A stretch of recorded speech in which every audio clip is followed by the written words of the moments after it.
in the comment, kind of somewhat facetiously, but also somewhat seriously said to this viewer / commenter, hey, you're our number one fan, because usually when a video comes out and there's a bunch of comments, it's us players commenting amongst ourselves. So here comes Jay Kaz, and he's watched some of the videos, all of them, hopefully. And he had some good questions and good comments. So I'm like, dude, you're our number one fan. Every channel needs a number one fan. So he's officially there. He fired off a whole bunch of questions. He was so excited. So 4 or 5 different questions. I have those. All right, let's see. First question. Aaron, unfortunately, is not here. So this is kind of one of the things that he'd probably be able to answer. Next question, likewise, is about Andrew. Andrew is not here, but I think, Rex, you might have a lot of insight into this one. So have at it. All right, go ahead. The question is Lance actually an interesting character, or is he just a dwarf? I think that is hinting or is kind of alluding to the mystery of Lance. Lance, what's going on with you, man? We've all known each other for a while, and you're kind of the newcomer. You want to tell us about, like, what's going on with you? Yeah, you know each other a whole week. I keep eating my iron rations, and I just say no. You want, like, a napkin? You're getting that all over your beard, man. I just look at him while I eat silently. No, you're okay. Friendly guy. Is he really that well conceived of a character with all this great backstory that's all mysterious? And Andrew's like strategic enough to just trickle out little bits here and there. You put your hand in and you grab a hank of hair. A dwarven head pops up. Ah! Lance, is there anything you want to tell us? I don't talk about my egg brothers with the outside. Egg brothers, you're like an alien. You're a fucking alien. I am not an alien. What the fuck is an egg brother? Are you not?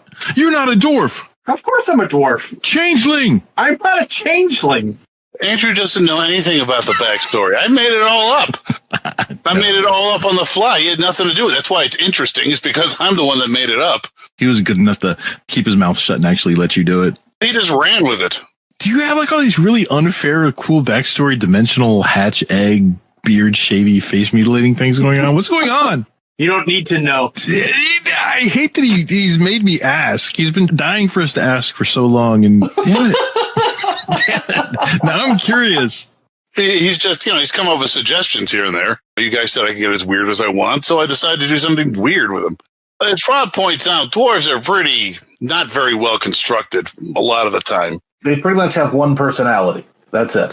And they all have a Scottish brogue, and they all, for some reason, they're short, but they use battle axes, which require a certain length of arm. That's the worst weapon for a 4-foot-tall man. You want a spear. Yeah. You got a freaking spear, man. Overcome your problem. It's all Tolkien's fault, really. Well, and he took it from Norse mythology. But it's the shadow of Gimli is just, cast upon all dwarves. So I decided to do something different with it, and Andrew ran with it. He didn't have a problem with it. Did McTuffins plan on becoming the face of the party when creating his character? Now, I didn't ask for clarification, and this question could be taken 2 ways. One, it could be like the originals, the OGs are all gone, and McTuffins is the only like OG bad boy team renegade. That's not what it means.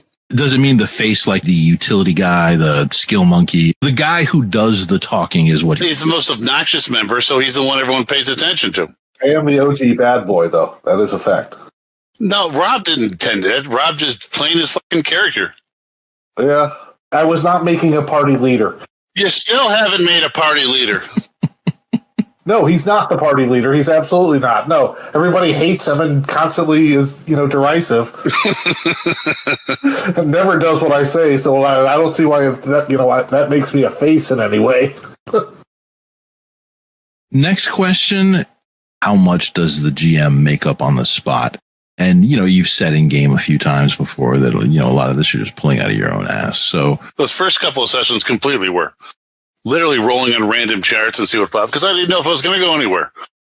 Now, once I've expanded it with all the maps and all the stuff, it's not as much. It's not as much randomness goes into it because the plot has organically developed. Yeah, so much more complexity now. Right. There's a Barney and there's a Mungo and there's a traitor. The last question of JCAD. I want to know more about the gnomes. The bottom half of it clicks and flips open. Out tumbles a gnome and looks like a halfling zombie. What the fuck? what happened to them and their plans, where have they gone? The whole thing of the gnomes, it all depended on a roll of the dice. Literally a random encounter table in the Keep of the Borderlands.